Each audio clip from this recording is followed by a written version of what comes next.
So hello everyone, आप सभी को राधे राधे। आज की इस मैजिकल कॉन्सेप्ट सीरीज़ में हम बात करेंगे अनसैचुरेटेड हाइड्रोकार्बन के बारे में। पिछले पार्ट में बेटा मैंने तुम्हें सैचुरेटेड हाइड्रोकार्बन का फॉर्म पढ़ाया था जिसको बोलते थे एल्केन, है ना। और अनसैचुरेटेड के बारे में बात करते हैं। अनसैचुरेटेड हाइड्रोकार्बन बेटा वो होते हैं जिनके बीच में या तो कार्बन कार्बन के बीच डबल बॉन्ड होगा या फिर कार्बन कार्बन के बीच में ट्रिपल बॉन्ड होगा। ये होते हैं अनसैचुरेटेड हाइड्रोकार्बन, जिनमें कार्बन और कार्बन के बीच डबल बॉन्ड होगा या फिर कार्बन और कार्बन के बीच में ट्रिपल बॉन्ड होगा। ठीक, अगर सुनना ध्यान से, अगर मेरे कार्बन और कार्बन के बीच में डबल बॉन्ड है और मेरे कार्बन और कार्बन के बीच में अगर ट्रिपल बॉन्ड है तो इनको कहते क्या हैं ये तुम समझना। ठीक है, ऐसे हाइड्रोकार्बन जिनमें कार्बन कार्बन के बीच में डबल बॉन्ड होता है इनको बोलते हैं एल्कीन। क्या कहते हैं? इनको बोलते हैं एल्कीन।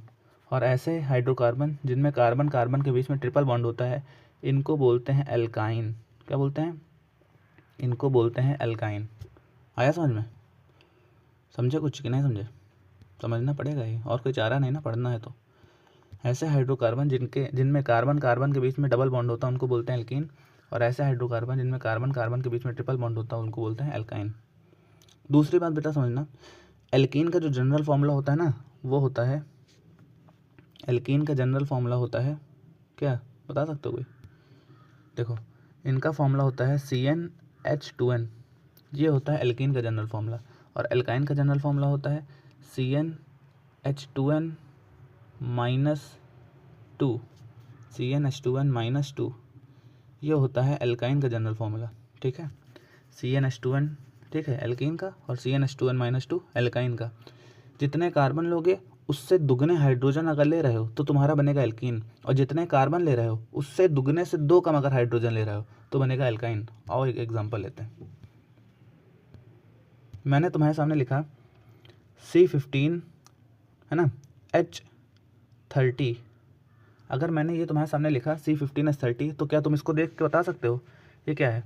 तो तुम बोलोगे सर CN मतलब C15 और H2N तो 15 का दुगना 30।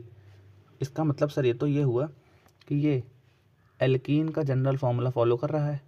इसका मतलब ये एल्कीन होगा। ठीक है, और एक एग्जांपल तुम्हें मैं एल्काइन का दे देता हूँ। C15H28 तो CnH2n -2 तो C15H28। ये देखो किसको फॉलो कर रहा है? ये एल्काइन को फॉलो कर रहा है। ठीक है, ये एल्काइन को फॉलो कर रहा है। इस केस में बेटा इनके बीच में डबल बॉन्ड होगा और इस केस में इनके बीच में ट्रिपल बॉन्ड होगा।